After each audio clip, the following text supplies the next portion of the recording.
Hello everyone, जय श्री कृष्णा। कैसे हैं भाई सब लोग? बढ़िया। उम्मीद करता हूं कि आप लोगों की पढ़ाई बहुत अच्छी चल रही होगी। ठीक है भाई, ऐसा है, सेल्फ स्टडी पे प्रॉपर ध्यान देते रहना। अब आप बोलेंगे सेल्फ स्टडी में हमें क्या करना बनता है? तो सेल्फ स्टडी में हमें बेसिकली क्वेश्चन प्रैक्टिस करना बनता है। जी हाँ, तरह तरह के क्वेश्चन लगाइए, केवल पीवाई क्यूज पे ही फोकस मत करिए, और भी अच्छे अच्छे नए नए तरह के डिफरेंट टाइप के क्वेश्चंस पर भी फोकस करिए। क्वेश्चन प्रैक्टिस आप जितनी ज्यादा करेंगे, नो डाउट इन इट, आपको उतना ज्यादा क्या होगा, कॉन्फिडेंस आपको आएगा। लेकिन इन सबसे ज्यादा इंपॉर्टेंट बात यह है कि आपको बेटा अपनी थ्योरी जो है वो बहुत क्लियर होनी चाहिए। अगर थ्योरी क्लियर नहीं है तो क्वेश्चन प्रैक्टिस कहां से कर पाओगे? तो ये बात ध्यान रखिए कि सबसे पहले आपकी थ्योरी स्ट्रांग होनी चाहिए, देन आपको क्वेश्चन प्रैक्टिस के थ्रू अपनी जो थ्योरी आपने अच्छे से की है उसको रिवाइज करने का, उसको समझने का बहुत अच्छा एक मौका हमारे पास रहता है। ठीक है, तो पहले थ्योरी पढ़िए, फिर क्वेश्चन प्रैक्टिस के थ्रू थ्योरी को क्लियर करिए। और इन सब के बीच कुछ बातों को हमेशा ध्यान रखिए, क्या कि एक तो आपको अपने विल पावर को स्ट्रांग रखना है, इन अनदर वर्ड्स आपको अपने ऊपर कॉन्फिडेंस रखना है। कहते हैं ना कि हिम्मत जो करते हैं लोग उनकी कभी हार नहीं होती, हिम्मत करने वालों की कभी हार नहीं होती, समझे? तो हमेशा इस बात को ध्यान रखिए कि लाइफ में अगर कहीं एक जगह अपॉर्चुनिटी नहीं बन पाई है तो लाइफ में कहीं दूसरी जगह अपॉर्चुनिटी आपके लिए इंतजार कर रही होगी। तो ये बात मैं इसलिए कह रहा हूं क्योंकि होता क्या है, एंड टाइम पे इंसान आकर के बहुत ज्यादा डिमोटिवेट हो जाता है, कभी कभी वो प्रेशर में आ जाता है बेटा, एंजाइटी में आ जाता है, प्रेशर फील करता है कि और अब क्या करूंगा, कैसे करूंगा। तो बस अपने आप को ये हौसला देते रहिए, अपने आप में ये एनर्जी को बनाए रखिए, क्या कि भाई जो इंसान मेहनत कर रहा है उसके लिए रास्ते तो बनेंगे, चाहे कुछ भी हो, कैसे भी हो। तो बस मेहनत करते रहिए और आगे की चीजों को, समय की चीज जो समय में आगे समय में आने वाली हैं उनको कुछ समय के लिए समय पे छोड़ दीजिए। ठीक है, या यूं कहिए ऊपर वाले पे छोड़ दीजिए। बस आपको क्या करना है बेटा, राइट नाउ प्रेजेंट सिनेरियो में क्या करना है, सिर्फ मेहनत करना है, अपनी मेहनत पे भरोसा रखना है। ठीक है, तो wish you good luck, all the best. और रही बात आज के चैप्टर की, तो आज का चैप्टर क्या है बेटा, हमारा एस ब्लॉक है। इससे पहले हम इनऑर्गेनिक के बहुत सारे चैप्टर्स को क्या कर चुके हैं, पढ़ चुके हैं। ओके, आज जब आप एस ब्लॉक पढ़ेंगे तो आपको लगेगा जैसे मान लो मैं पीरियोडिक टेबल का रिवीजन कर रहा हूं, या फिर मैं केमिकल बॉन्डिंग का रिवीजन कर रहा हूं, या फिर मैं मेटलर्जी का रिवीजन कर रहा हूं। कुछ इस तरीके का मिक्स फील आने वाला है। कुल मिलाकर के आपको आज के चैप्टर में, जी हां, आज के एस ब्लॉक चैप्टर में सिर्फ और सिर्फ रिवीजन का ही फील आने वाला है।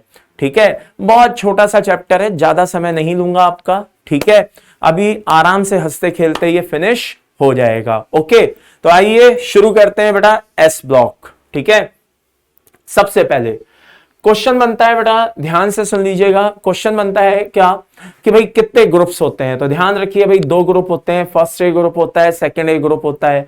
यूजुअली पूछा जाता है कि भाई फर्स्ट ए ग्रुप को किस नाम से जानते हैं? भाई एल्कली मेटल के नाम से जानते हैं। सेकंड ए ग्रुप को किस नाम से जानते हैं? भाई एल्कलाइन अर्थ मेटल के नाम से जानते हैं। तो ये छोटी छोटी चीजें आपको क्लियर होनी चाहिए। ये एलिमेंट्स है लाला, इनको याद रखने का तरीका मैं पीरियोडिक टेबल में भी बता चुका हूं।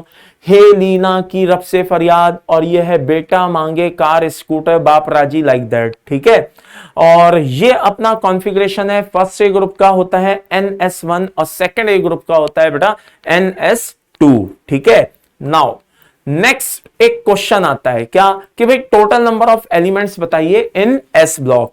तो अगर आप इनको काउंट करना शुरू करेंगे तो मैं गलत नहीं हूं तो आपका आंसर कितना आएगा, 13। जबकि आप अगर इनको ध्यान से सोचेंगे कि वो एस ब्लॉक में नंबर ऑफ इलेक्ट्रॉन्स पूछ रहा है, किसमें पूछ रहा है, एस ब्लॉक में। तो मैं तो कहता हूं कि 2 मिनट के लिए वीडियो को पॉज करिए और सोचिए एस ब्लॉक में कितने इलेक्ट्रॉन होने चाहिए। ठीक है, कर लिया वीडियो को पॉज? नहीं किया तो अब कर लो। हाँ, अब तो कर ही लिया और सोच भी लिया होगा। तो जब आपने इसका आंसर सोच लिया है तो भाई फिर इसका आंसर क्या होना चाहिए, आइए वो भी देखे लेते हैं। इसका आंसर है बेटा 14। बहुत से बच्चे सोचते हैं कि इसका आंसर कितना होगा, 13। क्या होगा, 13, लेकिन एक्चुअल में इसका आंसर कितना होता है, 14। और पीरियोडिक टेबल में यह बात मैंने क्लियर भी की थी। कैसे, आइए दोबारा से क्लियर कर देते हैं। क्या कि जो पीरियोडिक टेबल है वो केवल और केवल एटॉमिक नंबर पे ही नहीं, इलेक्ट्रॉनिक कॉन्फ़िगरेशन को भी ध्यान में रख करके बनाई गई है। तो इलेक्ट्रॉनिक कॉन्फ़िगरेशन के बेसिस पे हम हीलियम को किसका पार्ट मानते हैं बेटा? एस ब्लॉक का पार्ट मानते हैं। फिजिकल और केमिकल प्रॉपर्टी के बेसिस पे हम हीलियम को किसका पार्ट मानते हैं? पी ब्लॉक का। लेकिन इलेक्ट्रॉनिक कॉन्फ़िगरेशन के बेसिस पे ये किसका पार्ट होता है बेटा? एस ब्लॉक का। ओके, तो दैट्स व्हाई ये 13 के बजाय कितना कंसीडर होता है बेटा? 14। नाउ आगे बढ़ते हैं, अगला क्वेश्चन आता है, all elements of second A group called as alkaline earth metal. ये स्टेटमेंट आप क्या मानते हो, ट्रू है या फॉल्स है? जल्दी से वीडियो को पॉज करिए और सोचिए कि ये स्टेटमेंट ट्रू है या फॉल्स है। जल्दी से सोचिए, शाबाश, सोच लिया। लेट्स सी, चेक कर लेते हैं भाई क्या है। ये स्टेटमेंट बेटा फॉल्स है। रीजन, सेकेंड ए ग्रुप के हर एक element, I repeat, second A group का हर एक एलिमेंट आप सोचें कि वो एल्कलाइन अर्थ मेटल, वो बेसिक है नेचर में, तो ये गलत है। उसका रीजन है बीई एम्फोटेरिक होता है बेटा। बीई क्या होता है? एम्फोटेरिक। तो बीई एम्फोटेरिक होने की वजह से वो एल्कलाइन अर्थ मेटल में कंसीडर नहीं किया जाता। एल्कलाइन अर्थ मेटल में कंसीडर नहीं किया जाता है। आगे फिजिकल प्रॉपर्टीज की हम बात करते हैं। जितने भी एल्कली मेटल्स होते हैं, कोई सिल्वरी, वो व्हाइट होते हैं, सॉफ्ट होते हैं, और लाइट मेटल होते हैं, हल्के मेटल्स होते हैं। ठीक है, ऐसी छोटी छोटी चीजें क्या होती हैं बेटा, अक्सर पूछ ली जाती हैं, इसलिए कह रहा हूं। एल्कलाइन अर्थ मेटल की बात करें तो वो भी यूजुअली कैसे होते हैं? सिल्वरी व्हाइट होते हैं।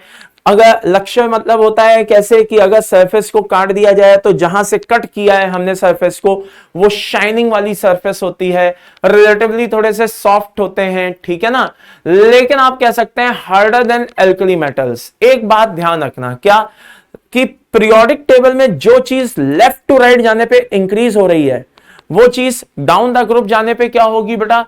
डिक्रीज होगी। और इसका उल्टा भी सही है, अगर डाउन द ग्रुप जाने पे इंक्रीज हो रही है तो लेफ्ट टू राइट जाने पे डिक्रीज होगी। तो जो मेटल्स की सॉफ्टनेस है वो नीचे जाने पे इंक्रीज होती है, तो लेफ्ट टू राइट जाने पे क्या होगी?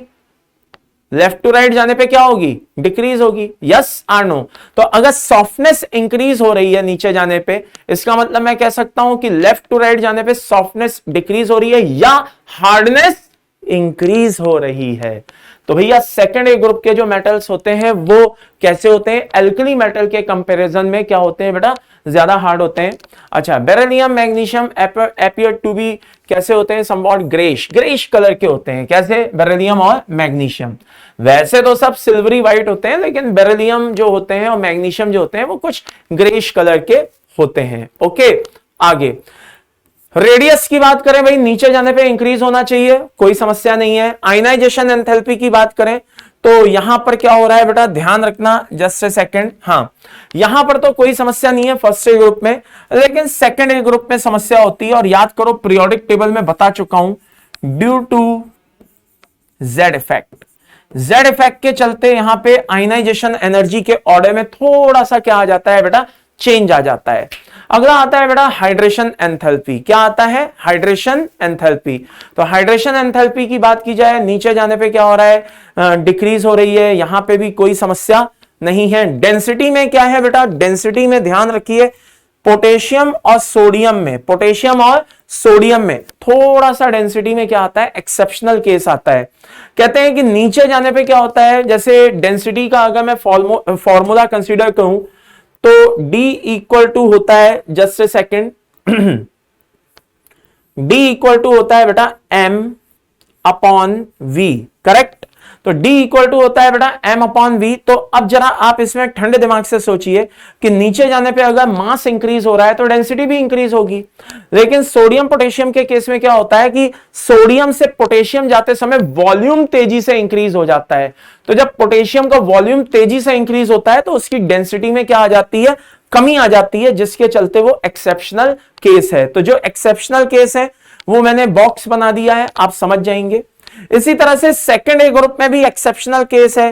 बेरिलियम, कैल्शियम, मैग्नीशियम, ये सब क्या है बेटा? एक्सेप्शनल केस में आते हैं।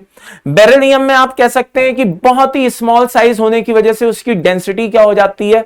बढ़ जाती है। ठीक है ना? किसकी वजह से? Due to small size. Okay, density beryllium की क्या हो जाती है, इंक्रीज हो जाती है। और कैल्शियम मैग्नीशियम में वही आप वॉल्यूम का जो सीन है वो इसमें अप्लाई कर सकते हैं। आगे बढ़ते हैं भाई।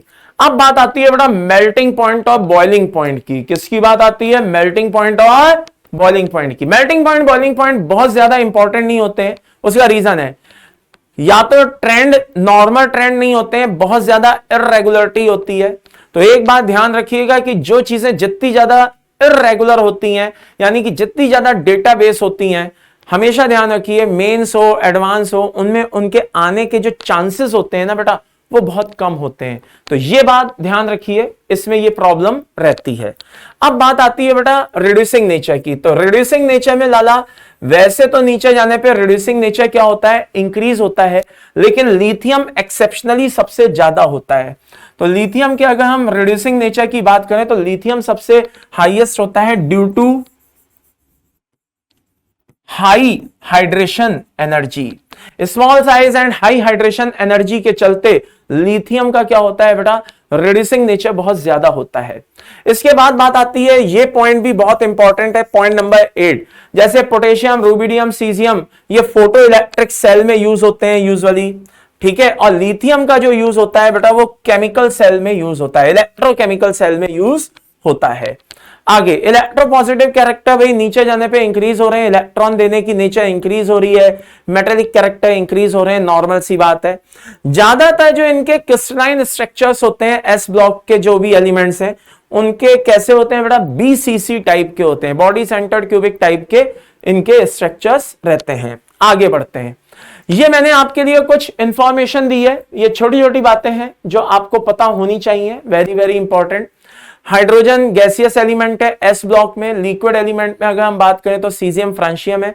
बाकी सब कैसे होते हैं बेटा, सॉलिड होते हैं। कैसे होते हैं, सॉलिड। अच्छा, रेडियो एक्टिव की अगर हम बात करें तो फ्रांशियम और रेडियम रेडियो एक्टिव कैटेगरी में आता है। अब बात आती है बेटा कलर की। तो भाई कलर की अगर जहां तक बात है तो फ्लेम टेस्ट जब हम करते हैं, क्या करते हैं बेटा, फ्लेम टेस्ट।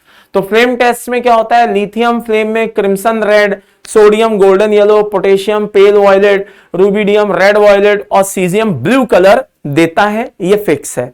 लेकिन वहीं पे सेकेंड ए ग्रुप की हम बात करें तो बेरिलियम और मैग्नीशियम किसी तरह का कोई कलर देना पसंद नहीं करते हैं due to small size and high ionization energy. Due to small size and high ionization energy के चलते माय डियर लाला एंड लाली, और वो भी जो दिमाग से खाली, क्या कि भैया बेरिलियम और magnesium due to small size, due to small size ये क्या करते हैं, कलर वलर देना पसंद नहीं करते हैं। हाँ, कैल्शियम, स्ट्रांशियम और बेरियम जो है बेटा वो जरूर कलर देते हैं और उनके कलर कुछ इस तरीके से हैं। ओके, ये मैंने यहां पे मेंशन कर दिया है। जैसे कैल्शियम का ब्रिक रेड मान सकते हैं, एसआर का क्रिम्सन रेड मान सकते हैं, और बेरिलियम बीए का एप्पल ग्रीन मान सकते हैं, ऐसा हम मान सकते हैं। आगे chemical properties of first A group की अगर बात चल रही है तो जरा ध्यान से देखिए। केमिकल प्रॉपर्टीज, केमिकल प्रॉपर्टीज में क्या क्या है, बहुत ध्यान से सुना। यहां से क्या है ना, बस यूं समझ लो कि चैप्टर का एक नया रूप चालू हो गया है, यूं मान लो। सबसे पहले हम बात करते हैं क्या, मेटल जो होते हैं फर्स्ट ए ग्रुप के ले लीजिए। हाँ, ये हाईली रिएक्टिव होते हैं। कैसे होते हैं, हाईली रिएक्टिव। एटमॉस्फेयर में जो एयर होती है, मॉइस्चर होता है, उससे बहुत तेजी से रिएक्ट करने की कोशिश करते हैं। तो लिथियम, तो ये जो जितने भी मेटल्स होते हैं फर्स्ट ए ग्रुप के, इनको किस में रखा जाता है, केरोसिन में। लेकिन लिथियम के साथ क्या समस्या है, लिथियम हल्का होने की वजह से हो सकता है केरोसिन में रखूं तो फ्लोट करके ऊपर आएगा, तो वो क्या होगा, एटमॉस्फेरिक एयर से रिएक्ट कर सकता है, मॉइस्चर से रिएक्ट कर सकता है। तो इस प्रॉब्लम से बचने के लिए हम उसको क्या कर देते हैं बेटा, वैक्स से कोट कर देते हैं। किससे कोट कर देते हैं, वैक्स से कोट कर देते हैं। ये बात ध्यान रखिएगा।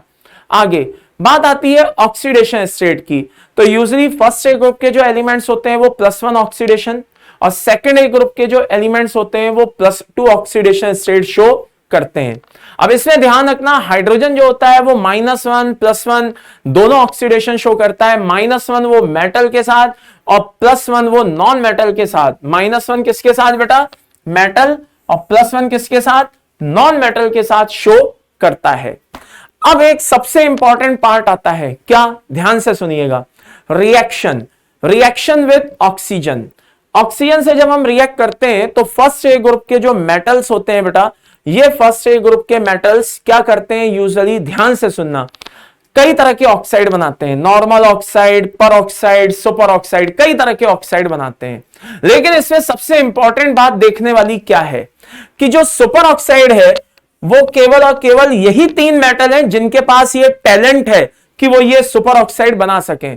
पूरी पीरियोडिक टेबल में और किसी के पास ऐसा टैलेंट नहीं है। आई रिपीट, पूरी पीरियोडिक टेबल में किसी के पास ऐसा टैलेंट नहीं है जो सुपर ऑक्साइड बना सके।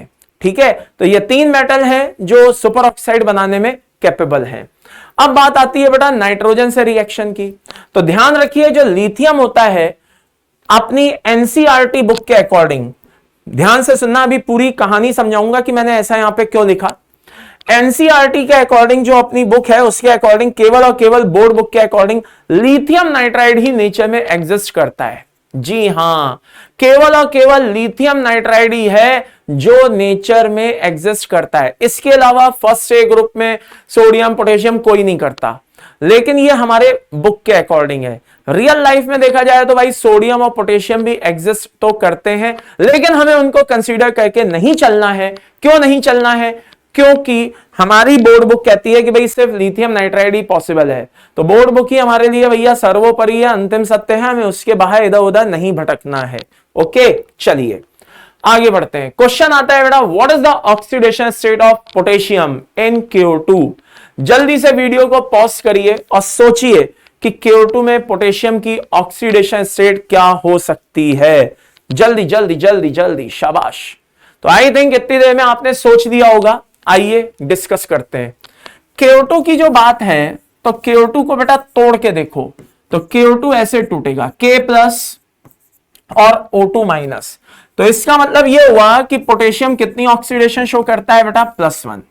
और वैसे भी आपको दिमाग लगाने की जरूरत नहीं है। मैंने अक्सर देखा है इस क्वेश्चन में बच्चों को आंसर देते हुए कोई +4 बोल देता है, कोई +2 बोल देता है, कुछ भी बोल देता है। हमेशा एक बात ध्यान रखिए, पोटेशियम है साहब बाय डिफॉल्ट +1 ही शो करेगा, इसलिए ज्यादा सोचने की जरूरत ही नहीं है। आगे बढ़ते हैं। अगला पॉइंट आता है बेटा लिथियम, जो फर्स्ट ए ग्रुप के जितने भी जो भी मेटल्स हैं उनकी हाइड्रोजन से रिएक्शन।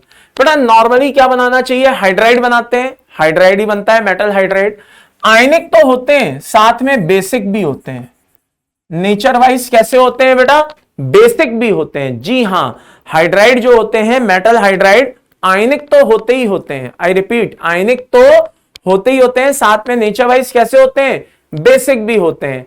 मिलिट्री पर्पस में यूजुअली इसका यूज किया जाता है। रिलीज होने वाली जो हाइड्रोजन होती है, लिथियम हाइड्राइड को एज ए सोर्स यूज किया जाता है हाइड्रोजन का, किसमें, मिलिट्री पर्पस में। सबसे इंपॉर्टेंट बात है बेटा रिएक्टिविटी ऑर्डर। क्या है, रिएक्टिविटी ऑर्डर। तो भाई हाइड्रोजन से रिएक्ट करने की जो नेचर है, reactivity order for formation of hydride, तो वो सबसे ज्यादा किसका है बेटा, लिथियम का है। लिथियम हाइड्राइड बहुत स्ट्रांगली बनता है। फिर नीचे जाने पे ये रिएक्टिविटी में क्या आती है, कमी आती चली जाती है। आगे रिएक्शन विद हैलोजन, जितने भी एल्कली मेटल्स हैं, ये हैं वो हैं, ये बहुत तेजी से रिएक्ट करते हैं, तेजी से रिएक्ट करते हैं। ठीक है ना, हैलोजन बनाते हैं। ठीक है, ये उनका रिएक्टिविटी ऑर्डर है। ध्यान रखना, फ्लोरीन के साथ, और ये किसके साथ है बेटा, ब्रोमीन और आयोडीन के साथ। तो वैसे तो एल्कली मेटल जो होते हैं वो बहुत तेजी से रिएक्शन करना शुरू करते हैं, किस और क्या बनाते हैं, मेटल हैलाइड्स बनाते हैं। लेकिन ये ध्यान रखिएगा भाई, फ्लोरीन के साथ रिएक्टिविटी का ऑर्डर ये है और ब्रोमीन और आयोडीन के साथ ये है। ठीक है, अब कुछ बच्चे सोचेंगे भाई इसका रीजन क्या है। तो याद करो, हमने केमिकल बॉन्डिंग पढ़ा था और वहां पे हमने फेजांस रूल पढ़ा था, थर्मल स्टेबिलिटी पढ़ा था, लैटिस एनर्जी पढ़ा था। आप एक बार उन चीजों को देखिए और यहां पे अप्लाई करिए, आपको सारी बातें बड़े आराम से समझ में आएंगी। इसीलिए मैंने आपको लेक्चर की शुरुआत में एक लाइन बोली थी, क्या, कि हम अब देखा जाए तो कहीं ना कहीं पीरियोडिक टेबल, केमिकल बॉन्डिंग और मेटलर्जी का एक शॉर्ट रिवीजन करने जा रहे हैं। मैंने अभी आपको थोड़ी देर पहले ये बात बोली थी। खैर आगे बढ़िए। अगला आता है बेटा reaction with liquid ammonia. It's very very important. जब आप किसी मेटल को लिक्विड अमोनिया में डालते हो तो दो चीजों का फॉर्मेशन होता है, एक अमोनिनेटेड मेटल और एक अमोनिनेटेड इलेक्ट्रॉन। जी हां, एक अमोनिनेटेड मेटल और एक अमोनिनेटेड इलेक्ट्रॉन, दो चीजों का फॉर्मेशन होता है। ठीक है, अब ध्यान से सुनिए, जब ये बनते हैं तो इनमें ब्लू कलर आता है, कंडक्टिविटी आती है, पैरामैग्नेटिज्म अपीयर होता है। अब आप बोलेंगे कैसे कैसे होता है, तो ध्यान से सुनना। जो कलर आता है उसके लिए तो इलेक्ट्रॉन रिस्पॉन्सिबल है। कौन रिस्पॉन्सिबल है? कलर। कलर के लिए कौन रिस्पॉन्सिबल है? Electrons, अमोनिनेटेड electron. कंडक्टिविटी के लिए कौन रिस्पॉन्सिबल है? कंडक्टिविटी के लिए रिस्पॉन्सिबल है आयन प्लस इलेक्ट्रॉन। बात समझ में आ रही है? और मैग्नेटिज्म तो आप समझ ही सकते हो, जब यार फ्री अनपेयर्ड इलेक्ट्रॉन्स घूम रहे हैं, सब कुछ है, तो मैग्नेटिक बिहेवियर तो आएगा ही आएगा। अब आप इसको क्या करिए, सॉल्यूशन में मान लो आपने लिक्विड अमोनिया में मान लो मैटर डाल दिया और इसको एज इट इज छोड़ दिया। आफ्टर सम टाइम क्या होगा? धीरे धीरे ये एमाइड में कन्वर्ट होगा, मेटल एमाइड में कन्वर्ट होगा। ठीक है, एमाइड किसको कहते हैं? बेसिकली आप समझो, एमाइड का मतलब क्या होता है? NH2- को एमाइड बोलते हैं। अब बहुत से बच्चे कंफ्यूज हो जाते हैं, सर अगर NH2- एमाइड है तो ये क्या होता है? इसको बोलते हैं बेटा इमाइड, IMIDE। ये भी अभी थोड़ी देर में हमारे काम आने वाला है, अभी थोड़ी देर बस रुक जाइए, अभी इस पे भी अपन आने वाले हैं। तो होता क्या है, जब आपने इसको ऐसे ही छोड़ दिया थोड़े समय के लिए, तो ये जो लिक्विड अमोनिया, ये जो कॉम्बिनेशन है, धीरे धीरे इसमें क्या होता है, मेटल एमाइड का फॉर्मेशन होता है और हाइड्रोजन क्या होने लगती है, लिबरेट। ये हाइड्रोजन जो होती है ना बेटा, ये सामने वाले को क्या कर देती है, रिड्यूस। तो हम कह सकते हैं कि ये जो कॉम्बिनेशन होता है मेटल प्लस लिक्विड अमोनिया, बात समझ में आ रही है, ये कॉम्बिनेशन बेसिकली रिड्यूसिंग एजेंट का काम करता है। किसका काम करता है? रिड्यूसिंग एजेंट का। आगे देखिए, बात आती है बेटा, कंसंट्रेटेड सॉल्यूशन जो होता है वो ब्लू कलर से चेंज होकर ब्रॉन्ज कलर में कन्वर्ट हो जाता है। जी हां, ब्लू कलर से चेंज होकर ब्रॉन्ज कलर में कन्वर्ट हो जाता है और सॉल्यूशन कैसा हो जाता है बेटा? डायमैग्नेटिक हो जाता है। कैसा हो जाता है? डायमैग्नेटिक हो जाता है। तो ये सब कंसंट्रेशन में चेंज आने की वजह से होता है। अब यहां पे मैंने कुछ क्यूएसपी लिखे हैं। क्यूएसपी बोले तो क्वेश्चन सॉल्विंग पॉइंट। जी हां, क्यूएसपी बोले तो question solving point. Question solving point क्या है? बहुत ही इंपॉर्टेंट है। पॉइंट नंबर 1 क्या? प्लेटिनम, जिंक, आयरन, ये कुछ क्या होती हैं? कैटालाइटिक इंप्योरिटीज होती हैं। अगर ये एब्सेंट हो तो सॉल्यूशन कैसा होता है? स्टेबल। अगर ये प्रेजेंट होंगी तो सॉल्यूशन जो भी कॉम्बिनेशन है वो स्टेबल नहीं होगा। लेकिन अगर ये कैटालाइटिक इंप्योरिटीज एब्सेंट है तो सॉल्यूशन कैसा होगा? स्टेबल। दूसरा, कुछ एफ ब्लॉक के एलिमेंट्स हैं जैसे europium, ytterbium, like that, EU और YB, ये भी सेम कॉम्बिनेशन बनाते हैं। जैसे कि फर्स्ट ए ग्रुप के बना रहे हैं ना, मेटल एमाइड, ये अमोनिनेटेड मेटल और अमोनिनेटेड इलेक्ट्रॉन, सेम ऐसा ही कॉम्बिनेशन यूरोपियम और यटरबियम भी बनाने में बिलीव करते हैं। अब ये तो रही बात किसकी? लिक्विड अमोनिया की। किसकी? Liquid ammonia. यहां मैं आपको एक और याद दिला दूं, गैसियस अमोनिया। दोनों अलग बातें हैं। लिक्विड अमोनिया अलग बात है, गैसियस अमोनिया अलग बात है। गैसियस अमोनिया क्या करती है, जरा ध्यान से देखना बेटा। गैसियस अमोनिया भी मेटल एमाइड बनाती है, इसमें कोई शक नहीं, लेकिन अकेला लिथियम है। जी हां, वेरी वेरी इंपॉर्टेंट, अकेला लिथियम है जो मेटल एमाइड ना बना करके इमाइड बनाता है। तो एमाइड और इमाइड वैसे तो मैं पिछली स्लाइड में बता चुका हूं, यहां पे भी लिखे देता हूं। NH2- को क्या बोलते हैं बेटा? एमाइड। और NH2- को क्या बोलते हैं बेटा? इमाइड। क्या बोलते हैं? इमाइड। ओके, समझ में आ रहा है भाई? तो ये चीज ध्यान रखिए, बहुत ही शानदार पॉइंट्स हैं। इतना बताने के बाद भी क्या है ना, कुछ ज्ञानी बोलेंगे क्या ये नीट के लिए सुटेबल है, सफिशिएंट है, क्या ये मेंस और एडवांस के लिए सफिशिएंट है? तो बोल देना भैया सब सफिशिएंट है, पढ़ लो, दिमाग फालतू का ना लगाओ और चुपचाप पढ़ लो।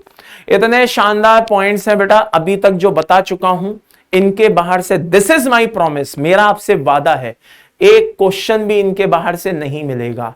निश्चिंत रहना, सारे क्वेश्चन इसी, इतने जो मैं आपको नोट्स प्रोवाइड कराने जा रहा हूं आज इस लेक्चर में, सिर्फ उन्हीं में से आने, बिल्कुल निश्चिंत रहना। मैंने पूरे एस ब्लॉक को कवर किया है, ये बात ध्यान रखना, और पॉइंट्स को इतना सिंप्लीफाई किया है, इससे ज्यादा सिंप्लीफाई क्या करूं यार, समझ में आ रही है बात? तो यही मैं आपसे कह रहा हूं कि इस तरह के नेगेटिव थॉट रखने वालों से बचो। ये ना खुद पढ़ते हैं ना दूसरे को पढ़ने देते हैं, ये बात ध्यान रखना, ठीक है। और अपने आप को सेल्फ मोटिवेट रखो, ये बात ध्यान रखो। चलो आगे बढ़ते हैं। अगला आता है बेटा रिएक्शन विद वाटर। बड़े आराम से क्या होता है बेटा, मेटल जो होते हैं वो वाटर से रिएक्ट करते हैं और हाइड्रोक्साइड बनाते हैं। लिथियम थोड़ा सा गड़बड़ जरूर करता है, लेकिन करता वो भी है, रिएक्शन वो भी देता है। चलो आगे बढ़ते हैं भाई। इसमें एक चीज छोटी सी रह गई है, reaction with sulphide ore. Reaction with sulphide ore कुछ भी नहीं है भाई, जैसे जो भी सल्फाइड्स होते हैं, सॉरी मेरे मुंह से शायद और निकल गया, मैं दोबारा बोलता हूं। रिएक्शन विद सल्फाइड्स, सल्फाइड से जब हम रिएक्शन कराते हैं तो हमें सोडियम सल्फाइड और के तरह तरह के मतलब कॉम्बिनेशंस मिलते हैं, ठीक है ना। वो सोडियम सल्फाइड हो सकता है या पॉलीसल्फाइड हो सकता है, वो कुछ भी हो सकता है। एन की जो मैक्सिमम वैल्यू होती है बेटा, वो यहां पे मिसप्रिंट हो रही है, वो मैक्सिमम 6 होती है, ये बात ध्यान रखिएगा। जिगजैग चेन होती है। फॉर एग्जाम्पल मान लो कि मेरे पास Na2S5 है, Na2S5 है, तो क्या होगा, ये सल्फर है, ये सल्फर है, ये सल्फर है, ये सल्फर है, ये सल्फर है, ठीक है। ये लो भाई, ये यहां पे Na+ है और ये यहां पे Na+ है। बात समझ में आ रही है। कुल मिलाकर के ये Na2S5 बनकर के तैयार हो गया। ओके, तो ये इस तरह की जिगजैग चेन होती हैं, ये बात ध्यान रखिएगा। चलिए आगे बढ़ते हैं अगले पॉइंट पे। अब जो हमने पढ़ी chemical properties first A group की, अब यहां पे सारी फॉर्मेलिटी बची है सेकंड ए ग्रुप की, तो जरा ध्यान से सुनना। वही एज यूजुअल ऑक्साइड का फॉर्मेशन होता है, नॉर्मल ऑक्साइड और परऑक्साइड बनते हैं। मगर याद रखना सुपर ऑक्साइड पॉसिबल नहीं है, क्योंकि वो सिर्फ 3 बना सकते हैं, ठीक है ना। हाँ, 3 के पास ही मतलब यू मान लो पेटेंट है कि वो पोटेशियम, रूबिडियम और सीजियम, वही 3 मेटल हैं जो इस तरह के क्या कर सकते हैं बेटा, सुपर ऑक्साइड्स का फॉर्मेशन कर सकते हैं। बाकी कोई भी इस तरह का फॉर्मेशन नहीं कर सकता। रिएक्शन विद नाइट्रोजन की बात करें साहब, सेकेंड ए ग्रुप का कोई भी मेटल ले आओ, ऑल मेटल, आराम से क्या करते हैं लाला, मेटल नाइट्राइड बनाते हैं, कोई समस्या नहीं है, ठीक है। रिएक्शन विद वाटर बड़े आराम से रिएक्शन होती है, लेकिन कुछ में एक वेरिएशन देखने को मिलता है। फॉर एग्जांपल बेरिलियम इनर्ट है, बेरिलियम मतलब वाटर से रिएक्शन करना पसंद नहीं करता, लेकिन मैग्नीशियम जो है वो वार्म वाटर से, और कैल्शियम, स्ट्रांशियम, बेरियम जो है वो कोल्ड वाटर से रिएक्शन करना पसंद करते हैं। कहने का मतलब यह है कि जो जितने बड़े साइज का है वो उतने बड़े आराम से इलेक्ट्रॉन को उतनी आसानी से दे सकता है और वो उतनी आसानी से वाटर से रिएक्ट कर सकता है। तो सीधी सी बात है, जितना ज्यादा ओपी होगा, ऑक्सीडाइज होने का नेचर, ओपी आउट परफॉर्म मत समझ लेना, ओपी का मतलब है जितना ज्यादा ऑक्सीडेशन पोटेंशियल होगा, यानी कि वो उतना आसानी से ऑक्सीडाइज होने को तैयार है। तो बेरिलियम क्या है इस मामले में, बेचारा छोटे साइज का है और वो इतनी आसानी से अपने इलेक्ट्रॉन्स को लूज करना पसंद नहीं करता है, इसीलिए वो वाटर से रिएक्शन करना भी पसंद नहीं करता है। यहां पे एक बात ध्यान रखिए कि इन रिएक्शंस के दौरान, मतलब कहने का है कि जो भी मेटल रिएक्ट कर रहा है वो वाटर से रिएक्शन के दौरान हाइड्रोजन गैस लिबरेट करता है, ये बात ध्यान रखिएगा। ये यहां पे मिसप्रिंट था तो मैंने बोल दिया है, ध्यान रखिएगा। क्या करता है बेटा, हाइड्रोजन गैस को रिलीज करता है। Now reaction with hydrogen, hydrogen में क्या होता है बेटा, जरा ध्यान से देखना। इसमें क्या होता है, सेकेंड ए ग्रुप के जितने भी एलिमेंट्स होते हैं वो हाइड्रोजन से आराम से रिएक्शन कर तो लेते हैं, ठीक है ना, लाइक दिस। लेकिन कुछ एक को दिक्कत होती है कि नहीं साहब हम सीधे सीधे नहीं बनेंगे, तो वो कौन है, जैसे अपना BeH2, BeH2 डायरेक्ट नहीं बनता। आप ध्यान से पढ़िए, all the element except beryllium combined with hydrogen upon heating to form their hydrides, सब हाइड्राइड्स बनाने को तैयार है, बस बेरिलियम को दिक्कत है। वो बोलता है नहीं भाई मैं इस तरह से तो नॉर्मल तरीके से तो हाइड्राइड नहीं बनाऊंगा, ठीक है ना। तो फिर बोलता है कैसे बनाओगे कि BeCl2 की रिएक्शन लिथियम एल्यूमिनियम हाइड्राइड से करा दो। तो लिथियम एल्यूमिनियम हाइड्राइड BeCl2 को किस में कन्वर्ट कर देता है बेटा, BeH2 में कन्वर्ट कर देता है। तो याद रखो भाई, जैसे यहां पे बेरिलियम इनर्ट था, यहां ये था, ये जो इसकी बेरिलियम की कुछ स्पेसिफिक कंडीशंस हैं, जो कैरेक्टरिस्टिक्स हैं, ज्यादातर क्वेश्चन यहीं से बनता है, ठीक है। आगे जितने भी हाइड्राइड्स होते हैं बेसिकली वो आयनिक टाइप के होते हैं, लेकिन कुछ हाइड्राइड ऐसे भी होते हैं जो आयनिक नहीं होते, कोवेलेंट टाइप के होते हैं, ठीक है। ये बात ध्यान रखना, जितने भी हाइड्राइड होते हैं वो यूजुअली आयनिक होते हैं, लेकिन कुछ हाइड्राइड कैसे होते हैं बेटा, कोवेलेंट टाइप के भी होते हैं। कैसे होते हैं? कोवेलेंट टाइप के भी होते हैं। यहां पे मैं मेंशन कर दूं, जैसे आपका BeH2 है, कॉमा MgH2 है, ये पॉलीमेरिक फॉर्म में मिलते हैं। किसमें मिलते हैं बेटा? पॉलीमेरिक फॉर्म में मिलते हैं, पॉलीमर फॉर्म में मिलते हैं। इनमें 3C2E बॉन्डिंग होती है। क्या होती है बेटा? 3C2E बॉन्डिंग होती है, जिसको आप बनाना बॉन्ड भी कहते हो। क्या कहते हो? बनाना बॉन्ड। और ये पॉलीमेरिक फॉर्म में मिलते हैं। तो अब आप समझ जाओ यार कि ये अगर पॉलीमेरिक फॉर्म में मिल रहे हैं, इनमें 3C2E बॉन्डिंग हो रही है, इनमें क्या हो रहा है बेटा? क्या कहते हैं? हाइब्रिडाइजेशन आ रहा है, ये आ रहा है, वो आ रहा है। तो भाई ये कोवेलेंट कैरेक्टर के हैं। ये सारी कैरेक्टरिस्टिक्स किसकी हैं? कोवेलेंट को शो करती हैं कि ये कोवेलेंट है। आयनिक में ये सारी चीजें देखने को नहीं मिलती हैं। ओके, चलिए आगे बढ़ते हैं। अगला reaction with halogen. Reaction with halogen का भी वही हिसाब है भाई, हम सीधे हैलाइड्स बनाने को तैयार हैं, लेकिन दो एक को समस्या होती है। एक तो BeF2 को समस्या होती है और एक BeCl2 को समस्या होती है। ये दोनों ऐसे होते हैं जिनको डायरेक्ट बनने में बड़ा जोर आता है। बात समझ में आ रही है? ये सीधे सीधे रिएक्ट करने को तैयार नहीं है। तो जैसे आपका ये कंपाउंड हो गया भैया, ये इसको आप हीट कर दो तो ये क्या करेगा? BeF2 का फॉर्मेशन करेगा। हालांकि लाइन में आगे लिखा भी हुआ है, ठीक है ना, प्रिपरेशन ऑफ BeF2। ओके, ये लो भाई। तो BeF2 के प्रिपरेशन में क्या होगा बेटा? इस कंपाउंड का यूज होगा। ओके, ये मैं अंडरलाइन कर देता हूं। और इसी तरह से क्या होगा? BeCl2 का फॉर्मेशन करना है, तो वो BeCl2 कैसे बनेगा? बेरिलियम ऑक्साइड को आप कार्बन से रिड्यूस कराइए, क्लोरीन से रिएक्ट कराइए और BeCl2 पाइए। ठीक है, अब बात आती है लिक्विड अमोनिया से रिएक्शन की। तो फर्स्ट ए ग्रुप ने जैसे रिएक्शन दिया था साहब, सेकंड ए ग्रुप भी वैसे ही रिएक्शन देता है, कुछ अलग नहीं है।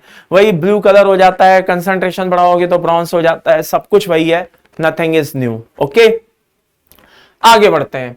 अब आती है बात कंपाउंड की। ये तो हमारी रही केमिकल प्रॉपर्टीज। अब बात किसकी आती है बेटा? कंपाउंड की। तो आइए छोटी छोटी चीजें देख देख करके खत्म करते हैं। कुछ भी नहीं है, मतलब एस ब्लॉक इतना सिंपल है, आपकी उम्मीदों से ज्यादा सिंपल है।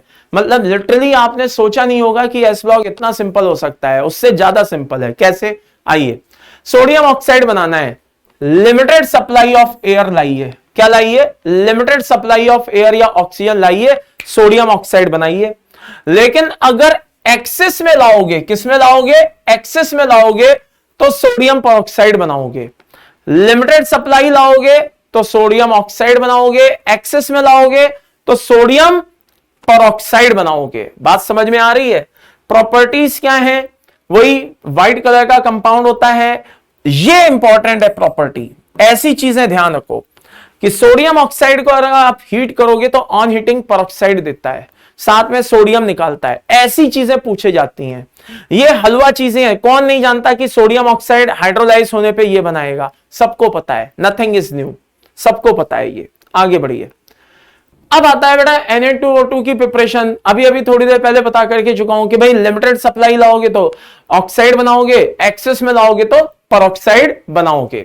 प्रॉपर्टीज में आप देख सकते हैं, जैसे ये येलो कलर का होता है, ठीक है, कोई बड़ी बात नहीं है। इंपॉर्टेंट क्या है? इंपॉर्टेंट है सेकंड रिएक्शन। जी हां, सेकंड रिएक्शन बहुत इंपॉर्टेंट है। क्या? जरा ध्यान से सुनिए। कोल्ड वाटर से रिएक्शन करा रहे हैं, 0 डिग्री सेल्सियस पे रिएक्शन करा रहे हैं। बात समझ में आ रही है? हाइड्रोजन परऑक्साइड का फॉर्मेशन होगा, लेकिन रूम टेम्परेचर पे ये ऑक्सीजन देगा। तो ये बात ध्यान रखिए, लो टेम्परेचर पे तो हाइड्रोजन परऑक्साइड एग्जिस्ट करता है, इसलिए बनता है। रूम टेम्परेचर पे ये प्योर परऑक्साइड एग्जिस्ट नहीं कर पा रहा है, तो नहीं भी बन रहा है। तो ये दोनों रिएक्शन बहुत ही इंपॉर्टेंट हैं। आप तीसरी रिएक्शन को छोड़ सकते हैं, लेकिन ये दोनों रिएक्शन बहुत ही इंपॉर्टेंट है। क्या? कि सोडियम परऑक्साइड को अगर हम वाटर से रिएक्ट कराएंगे तो क्या होगा? तो वहां पे देखना टेम्परेचर क्या मेंशन किया है। अगर लो टेम्परेचर मेंशन किया है तो हाइड्रोजन परऑक्साइड होगा, रूम टेम्परेचर मेंशन किया है तो ऑक्साइड होगा। आगे सोडियम परऑक्साइड का एक और बहुत बेसिक सा यूज है। क्या? Oxygen source. जी हां, सोडियम परऑक्साइड को हम ऑक्सीजन सोर्स के फॉर्म में भी यूज करते हैं। कैसे? ये CO2 से रिएक्ट करके सोडियम कार्बोनेट में बदल देता है, ठीक है, और ऑक्सीजन को लिबरेट कर देता है। अब आप बोलोगे सर कैसे? तो आइए देखे लेते हैं। मान लो कि ये सोडियम परऑक्साइड है, तो सोडियम परऑक्साइड है तो इसके ब्रेक होने का तरीका कैसा होता है बेटा? ऐसा होता है। अब मान लो कि इसके सामने CO2 आया, तो अब यार CO2 में कार्बन तो ऑलरेडी क्या है बेटा, +4 है। तो जब ये +4 है तो ये और ज्यादा +4 से +6 है, इसमें तो जाने से रहा, तो ये ऑक्सीडाइज तो हो नहीं सकता, तो ये एयर इसका कुछ नहीं कर सकती। तो फिर क्या होगा, तो फिर ये होगा कि ये जो सोडियम ऑक्साइड है और ये कार्बन डाइऑक्साइड है, ये दोनों आपस में रिएक्ट करके Na2CO3 का फॉर्मेशन करेंगे। जी हां, दोनों आपस में रिएक्ट करके क्या करेंगे बेटा, Na2CO3 का फॉर्मेशन करेंगे, और ये इससे सेम को क्या करो, उड़ा दो, और जो बचे वो बता दो। तो ये हो गया हमारा Na2O2, ये हो गया हमारा CO2, ये हो गया हमारा Na2CO3। समझ में आया? तो by the end summary is this, और साथ में क्या निकली लाला, ऑक्सीजन। तो by the end summary is this, हम इस रिएक्शन को देख करके कह सकते हैं क्या, कि ये एक तरह से ऑक्सीजन सोर्स का काम कर रहा है। खैर, यहां पे मैं आपको इंपॉर्टेंट बात बता दूं, इट्स वेरी वेरी इंपॉर्टेंट, ये मैंने स्टार बना दिया है, क्या, कि सोडियम पेरोक्साइड, जी हां, sodium peroxide also known as, और किस नाम से जाना जाता है बेटा, सोलो जोन के नाम से भी जाना जाता है। यह बात ध्यान रखिएगा, ठीक है, किस नाम से जाना जाता है बेटा, सोलो जोन के नाम से भी जाना जाता है। क्लियर है भाई? जी हां, Na2O2 को हम किस नाम से जानते हैं बेटा, सोलो जोन के नाम से भी जानते हैं। आगे यहां पे एक और चीज क्लियर कर दूं, वैसे मैंने स्लाइड में लिख दिया है, ये जो ऑक्सीजन सोर्स के काम में यूज आता है सोडियम पेरोक्साइड, कहां कहां आता है, सबमरीन्स में, वेंटिलेटर्स में, ठीक है ना, ऐसी जगहों पे ये यूज में आता है। चलिए आगे बढ़ते हैं। अगला पॉइंट क्या है, ये ऑक्सीडाइजिंग एजेंट के काम भी आता है, कई चीजों को, कई तरह के कंपाउंड्स को, सब्सटेंस को क्या करता है, ऑक्सीडाइज करता है। कैसे, मान लो जैसे CO को, इसको ऑक्सीडाइज करना है, तो देखना भाई ध्यान से, जैसा कि आप जानते हो कि ये Na2O2 है, ये मेन रिएक्शन है बेटा, ठीक है ना, क्या है ये, मेन रिएक्शन है। ओके, कैसे ब्रेक होगा साहब, Na2O + O में ब्रेक होगा। अब याद करो वो जो मैं आपको स्लोगन देता था, क्या, ऑक्सीजन के सामने जो आएगा ऑक्सीडाइज होके जाएगा, हाइड्रोजन के सामने जो आएगा वो रिड्यूस होके जाएगा, ये मैं बोलता था ना आपसे। चलिए, तो ऑक्सीजन के सामने जो आएगा वो ऑक्सीडाइज होके जाएगा, तो CO आया, ऑक्सीजन के सामने CO2 बनाया। अब बात वही है, CO2 एसिडिक है, Na2O बेस है, तो Na2O + CO2 आपस में मिलके क्या बनाएंगे, Na2CO3 बनाएंगे। अब एरो के इस और उस तरफ जो सेम है उनको उड़ा दो, जो बचे वो बता दो। तो Na2O2 + CO gives Na2CO3, ठीक है, और फाइनली और कुछ नहीं बना।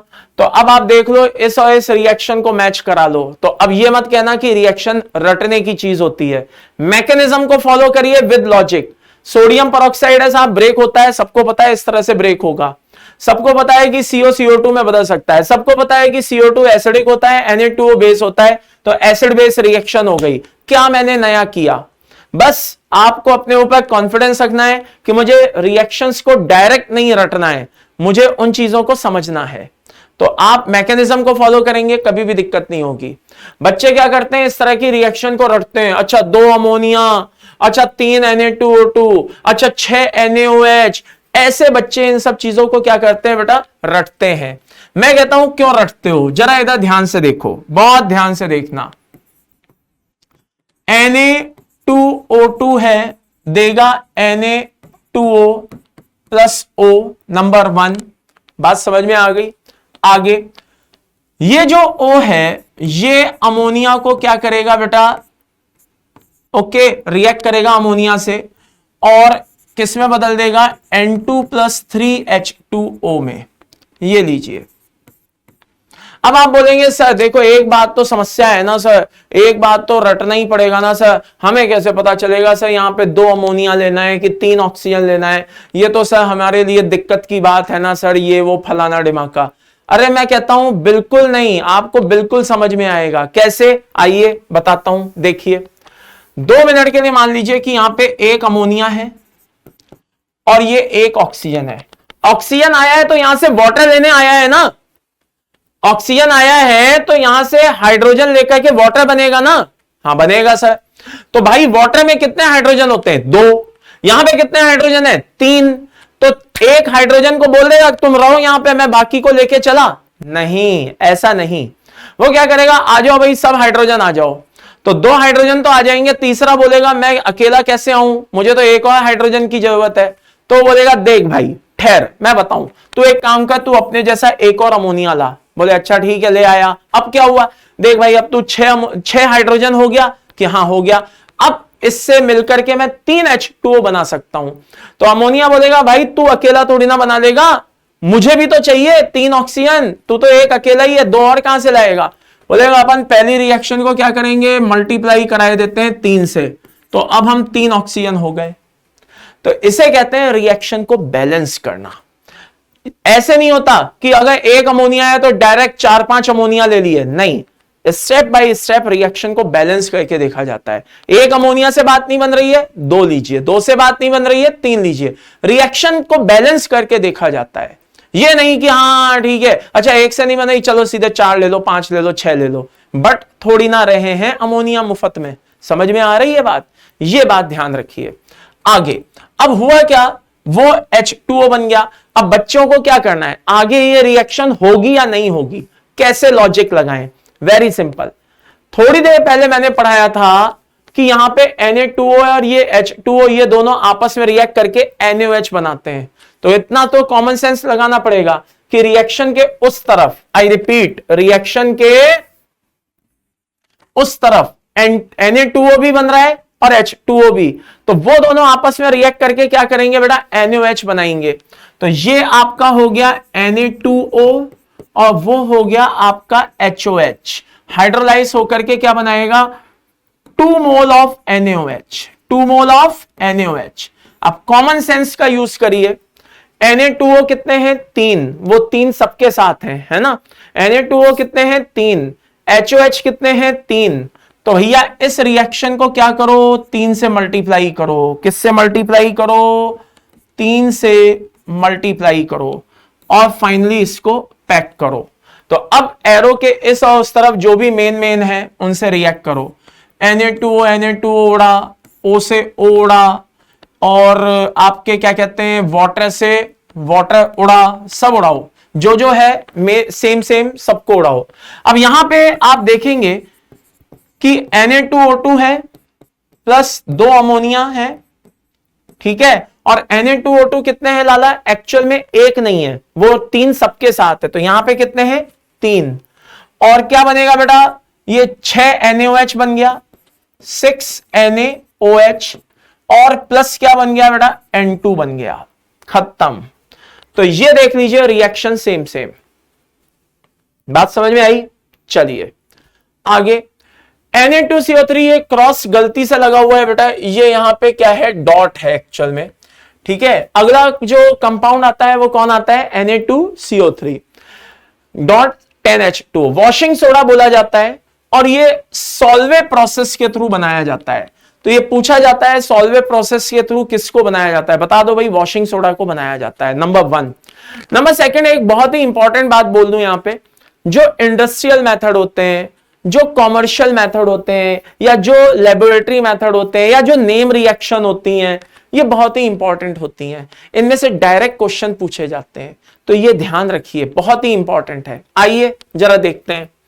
आपने लाइम वाटर टेस्ट तो सुना ही होगा, पढ़ा भी होगा। लाइम वाटर टेस्ट लैब में भी कराया जाता है बेटा, प्रैक्टिकल लैब्स में भी कराया जाता है।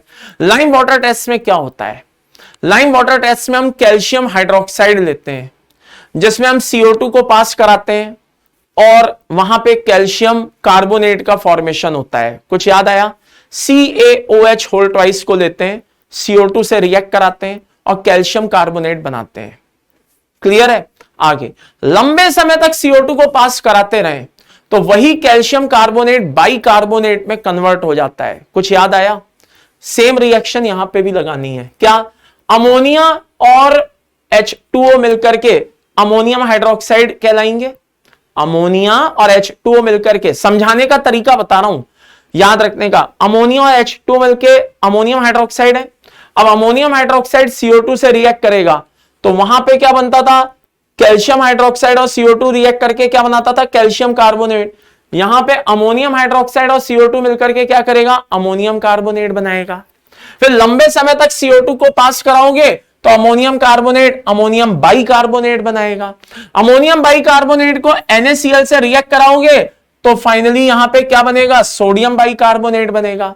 अब सोडियम बाई कार्बोनेट क्या होता है बेटा, व्हाइट कलर का PPT होता है, जिसको हम क्या करते हैं, NH4Cl से फिल्टर करके अलग कर लेते हैं। अब ये जो सोडियम बाई कार्बोनेट है इसको क्या करो, हीट करा दो, सोडियम कार्बोनेट बनके तैयार हो गया, दैट्स ऑल। इस सोडियम कार्बोनेट को हम सोडा ऐश भी बोलते हैं। क्या बोलते हैं बेटा, सोडा ऐश। अभी आएगा ये नाम, आगे आएगा तो मैं बताऊंगा आगे। फिर इसको आप कूल होने को छोड़ दो तो क्रिस्टलाइन फॉर्म में हो जाएगा, इसी को हम वॉशिंग सोडा बोलते हैं।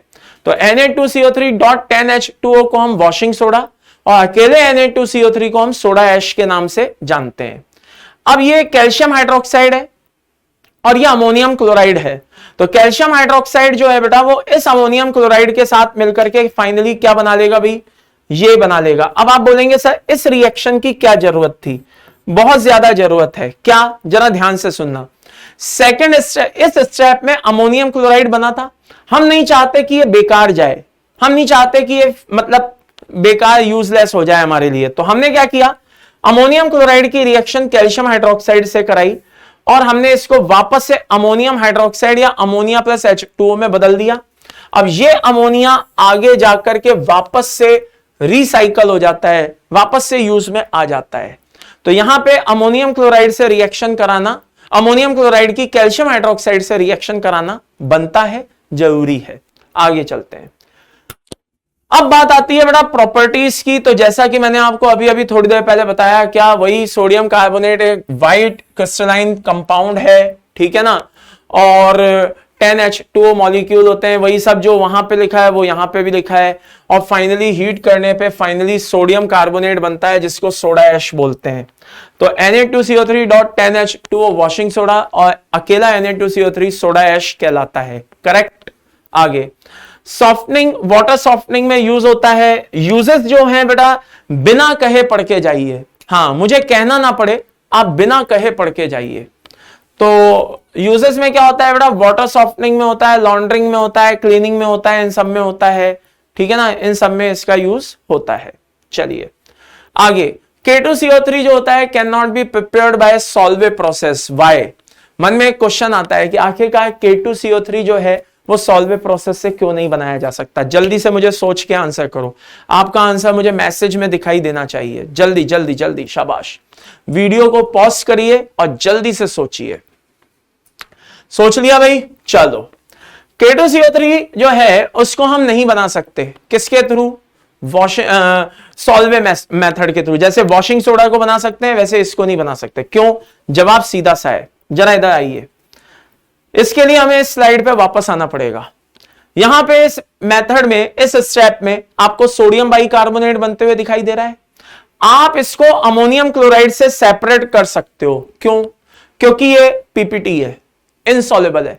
लेकिन अगर यहां पे इमेजिन करो पोटेशियम बाइकार्बोनेट बन रहा होता तो आप इसको अलग नहीं कर सकते थे, आप इसको अलग नहीं कर सकते थे। तो आप इसको अलग क्यों नहीं कर सकते थे, क्योंकि ये सॉल्युबल होता है। वो सोडियम बाइकार्बोनेट है, वो तो इनसॉल्युबल है, उसको अलग कर सकते हो।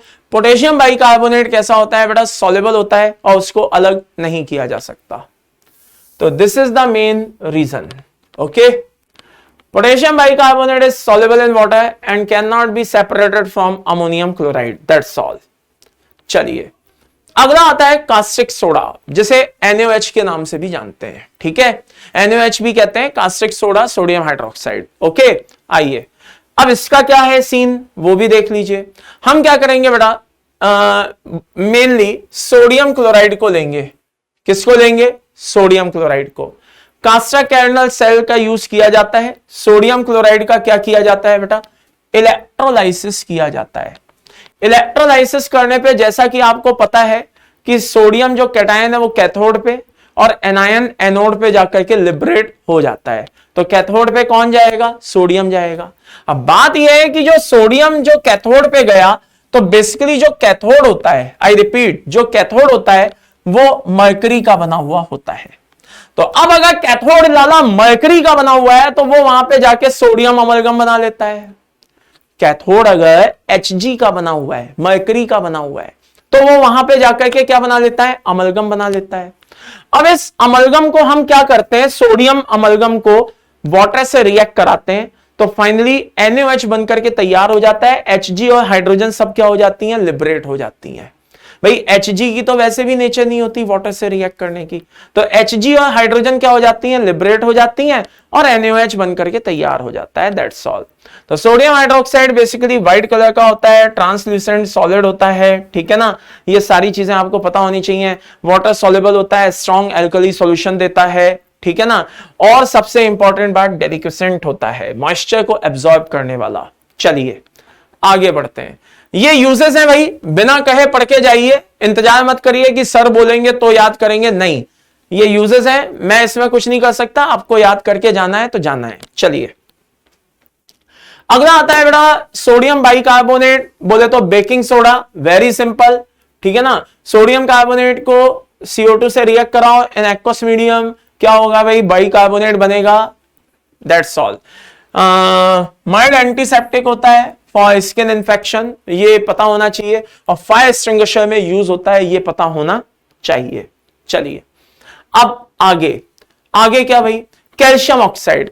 ये इतनी हलवा रिएक्शंस हैं कि मेरे पास इनके लिए लिटरली मैं कह रहा हूं कोई शब्द नहीं है।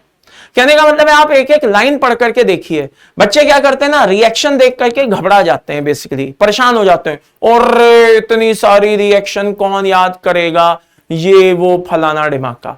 ऐसा कुछ नहीं है, बहुत ही सिंपल है, बहुत ही सिंपल। जरा बस आपको ध्यान देने की जरूरत है। क्या, बहुत ध्यान से सुनिएगा।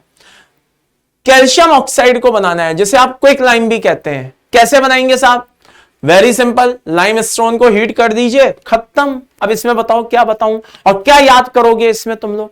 सिंपल सी चीज यार, दुनिया कौन बच्चा नहीं जानता, 11th के बच्चे से पूछ लो कैसे होता है, ऐसे होता है, सिंपल। तो कैल्शियम कार्बोनेट जो होता है बेटा, हीट कर दो, कैल्शियम ऑक्साइड बनेगा, बात खत्म। आगे, अब कैल्शियम ऑक्साइड को हाइड्रोलाइज करूंगा तो हाइड्रोक्साइड बनेगा, कौन सी बड़ी बात है। कैल्शियम ऑक्साइड को CO2 से रिएक्ट कराऊंगा, कार्बोनेट बनेगा, कौन सी बड़ी बात है। अच्छा, मेटलर्जी पढ़ी थी नहीं पढ़ी थी, मैंने क्या बोला था कि सबका रिवीजन होगा।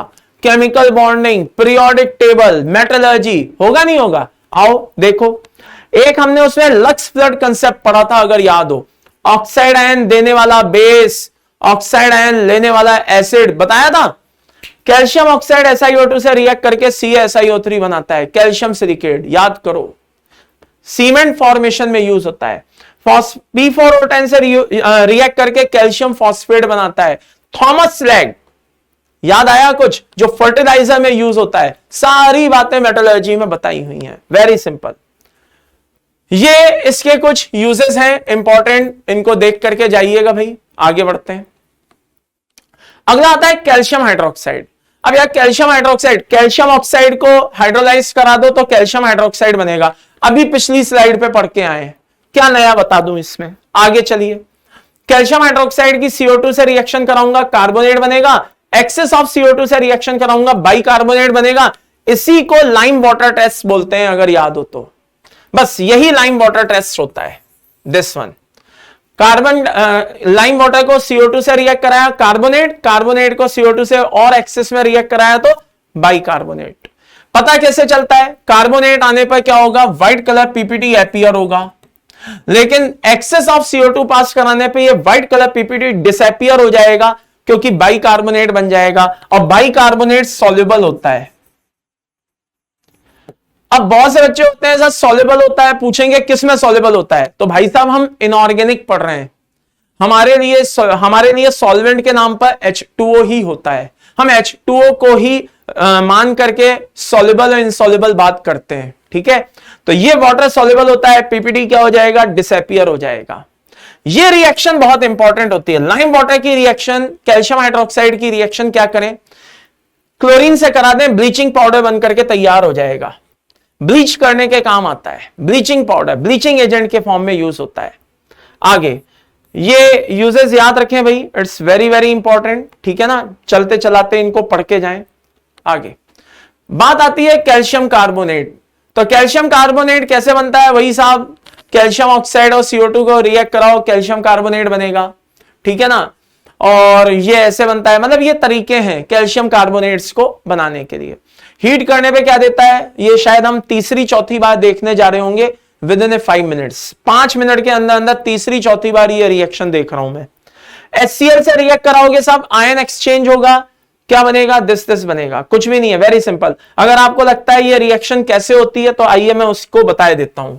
मान लो ये CaCO3 है और उसे का HCl से रिएक्ट कराना है, वेरी सिंपल। क्या करो, CaCl2 बनाओ और H2CO3 बनाओ।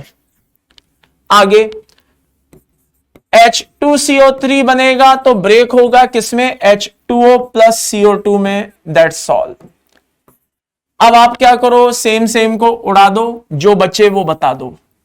तो ये आपका CaCO3 हो गया, ये आपका 2HCl हो गया, ये आपका CaCl2 हो गया, ये आपका H2O हो गया और ये आपका CO2 हो गया। समझ में आया भाई? चलो बहुत बढ़िया। अगला आता है बेटा कैल्शियम सल्फेट। तो कहने का मतलब है ये आपने अच्छे से देख लिया होगा, सेम रिएक्शन H2SO4 से भी हो जाएगी। आगे ये आता है आपका calcium sulphate, plaster of Paris. जी हां, कैल्शियम सल्फेट या plaster of Paris. Plaster of Paris या कैल्शियम सल्फेट से अपन ने क्या है क्या नहीं है जरा ध्यान से देखिएगा। बेसिकली इसको हम CaSO4.2H2O को जिप्सम के नाम से जानते हैं। किसके नाम से जानते हैं? जिप्सम।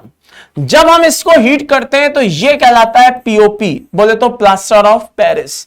जब हम इसको और ज्यादा हीट करते हैं तो फाइनली यह कहलाता है बेटा डेड बर्न प्लास्ट। क्या कहलाता है? Dead burn प्लास्ट।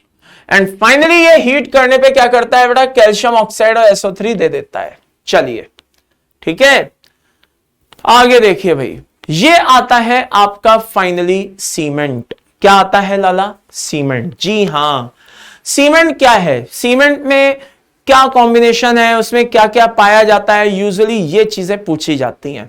तो अब आप बोलोगे क्या मुझे इसका सर ये परसेंटेज याद करना पड़ेगा? बिल्कुल नहीं, मैं आपको एक ट्रिक बोले देता हूं। वैसे आप लोगों को पता है मुझे ट्रिक मतलब लिखवाना पसंद नहीं है, लेकिन मजबूरी है, बताना पड़ती है, ठीक है ना, ताकि चीजें आसानी से याद हो जाएं। तो मैं एक ट्रिक बोले देता हूं और वो आप तुरंत अभी नोट कर लें। ट्रिक मैंने कैसे बनाई है, इस चीज को ध्यान में रख करके बनाई है कि जो सबसे ज्यादा है उसको मैंने पहले यूज में लिया है। तो कम से कम उस ट्रिक के बेसिस पे आप ये बता दोगे कि भाई इसमें सबसे ज्यादा क्या पाया जाता है, सेकंड हाईएस्ट क्या पाया जाता है, थर्ड हाईएस्ट क्या पाया जाता है, सबसे कम क्या पाया जाता है, ये चीज आप बता दोगे। तो ट्रिक क्या है? कैटरीना, शिमला आई, मैजिक फिर शुरू। जी हां, कैटरीना, शिमला आई, मैजिक फिर शुरू। जिसने कान में ईयरबड डाली हुई थी नहीं सुना था, मैं दोबारा बोले देता हूं। कैटरीना, शिमला आई, मैजिक फिर शुरू।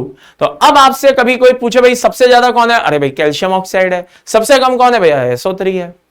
यहां पे कंपोजिशन तो हमें याद हो गया भाई क्या क्या पाया जाता है, लेकिन जो इंपॉर्टेंट है एक और चीज, वो क्या है वो भी देख लीजिए। रेशो, SiO2 और Al2O3 किस रेशो में पाए जाते हैं बेटा? 2.5 से लेके 4 तक तो SiO2 होता है, 1 पार्ट कौन होता है? आई रिपीट, 1 पार्ट कौन होता है? Al2O3। तो 2.5 से 4 तक कौन होता है? SiO2। 1 पार्ट कौन होता है? Al2O3। वहीं पे एक और भी चीज होती है, क्या? जरा ध्यान से देखना, कैल्शियम ऑक्साइड और अदर ऑक्साइड। कैल्शियम ऑक्साइड और अदर ऑक्साइड यानी कि कैल्शियम ऑक्साइड एक तरफ, बाकी दुनिया एक तरफ, यानी कि बाकी सारे कंपाउंड एक तरफ। ये रेशो होता है 2:1। ये रेशो होता है बेटा 2:1। बात समझ में आ रही है? क्या होता है बेटा? 2:1। जैसे ये रेशो होता है 2.5 से 4 से लेके 1 तक, और ये होता है 2:1। तो ये दो रेशो बहुत ही इंपॉर्टेंट है, ये ध्यान रखिए। आगे और लास्ट एंड फाइनल हमारा बचता है बेटा क्या? ये तो सिंपल सी चीज है, जैसे सीमेंट क्लिंकर क्या होता है ये आपको पता होना चाहिए। जब क्ले को और लाइम को आप क्या करते हैं बेटा, मिक्स करते हैं, स्ट्रांगली हीटेड करते हैं, तो फाइनली फ्यूज होने पे जो बनता है वो क्या कहलाता है, सीमेंट क्लिंकर कहलाता है। अगर इसमें जिप्सम को मिला दोगे तो वाटर को एब्जॉर्ब करने की टेंडेंसी क्या हो जाती है बेटा, बढ़ जाती है। आई रिपीट, वाटर को एब्जॉर्ब करने की टेंडेंसी बढ़ जाती है, ठीक है ना। और ये एक तरह से पोर्टलैंड सीमेंट के क्या होते हैं, इंपॉर्टेंट इंग्रेडिएंट्स होते हैं। इस तरह के सिलिकेट्स यूजुअली पाए जाते हैं। आपको मैं फिर कह रहा हूं, किसी का परसेंटेज याद करने की जरूरत नहीं है, बस आपको पता होना चाहिए किस टाइप के सिलिकेट्स पाए जाते हैं, दैट्स ऑल, ठीक है। सेटिंग ऑफ सीमेंट्स बस वही बताया है कि जो वाटर को एब्जॉर्ब करने की जितनी ज्यादा टेंडेंसी होती है उसको ड्राई होने में भी उतना टाइम लगता है, सेट होने में भी उतना टाइम लगता है, लेकिन ऐसे सीमेंट की हार्डनेस बहुत अच्छी होती है, दैट्स ऑल, ठीक है। तो उम्मीद करता हूं कि आपको पूरा एस ब्लॉक बहुत बढ़िया से अच्छे से समझ में आया होगा। अब आपको कुछ नहीं करना है, बस आगे क्वेश्चन उठाइए, क्वेश्चन की प्रैक्टिस करिए और धमाधम शुरू हो जाइए, ठीक है। तो मिलते हैं बेटा नए चैप्टर में, अगले टर्न पर नए चैप्टर के साथ। और मैंने इसके एंड में बहुत सारे क्वेश्चंस जो हैं एस ब्लॉक के वो डलवा दिए हैं। आप आराम से जाकर के ऐप पे जाकर के उन क्वेश्चंस का आनंद लीजिए। मैंने बहुत सारे पीवाईक्यू, सिलेक्टेड पीवाईक्यूज जो हैं उसमें डलवा दिए हैं ऐप पे, ठीक है। तो आप बड़े आराम से वहां पे जाइए और इन क्वेश्चंस का आनंद लीजिए, इनको सॉल्व करिए, ठीक है। Thank you very much, take care, good bye.